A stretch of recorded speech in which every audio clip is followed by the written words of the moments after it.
नमस्कार, मी डॉक्टर प्रवीण कुमार देवरे, जिल्हाधिकारी बुलढाणा. बुलढाणा जिल्ह्यातील सर्व शेतकरी बांधव आणि भगिनींना माझी नम्र विनंती आहे. बुलढाणा जिल्ह्यामध्ये जिल्हाधिकारी कार्यालयामार्फत जेवढे पेट्रोल पंप आहेत त्या सर्व पेट्रोल पंप धारकांच्या आणि कंपनी पुरवठा करणाऱ्या कंपन्यांच्या आम्ही संपर्कात आहोत. आपल्या जिल्ह्यामध्ये मोठ्या प्रमाणामध्ये जेवढे आवश्यक आहे तेवढं पेट्रोल आणि डिझेल अवेलेबल आहे.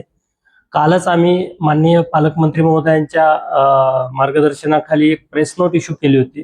त्या प्रेस नोटमध्ये सुद्धा आम्ही सांगितलं की आपल्या जिल्ह्यामध्ये 1,40,000 लिटर पेट्रोल आणि 2,47,000 डिझेल एवढं उपलब्ध आहे आणि हे वारंवार जशी आवश्यकता असेल तसे कंपनी डिझेल आणि पेट्रोलचा पुरवठा करायला तयार आहे. आता ज्या पेट्रोल पंपावर शेतकरी बांधवांनी गर्दी केलेली आहे किंवा ज्या पेट्रोल पंपावर डिझेल पेट्रोल संपलेलं आहे त्या ठिकाणी तातडीने पेट्रोल आणि डिझेल उपलब्ध करून देण्याची आम्ही दक्षता घेत आहोत. सर्वांना माझी नम्र विनंती राहील की आपण पेट्रोल पंपावर आणि डिझेल मागणीसाठीचा जो आपल्याला कालावधी लागणार आहे त्या कालावधीमध्ये शांततेने डिझेल आणि पेट्रोल घ्यावे आणि कंपनीच्या आणि पेट्रोल पंपाच्या लोकांना, तहसील कार्यालयाच्या लोकांना, पोलीस प्रशासनाला सहकार्य करावे.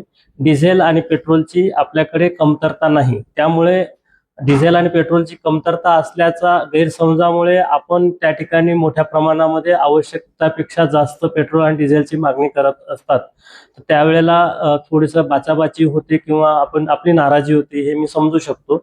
परंतु ही मी खात्री देतो की आपल्या जिल्ह्यामध्ये डिझेल आणि पेट्रोलचा पुरवठा कमी होणार नाही. आपण कृपया या बाबतीमध्ये निश्चिंत राहावे आणि प्रशासनाला सहकार्य करावे.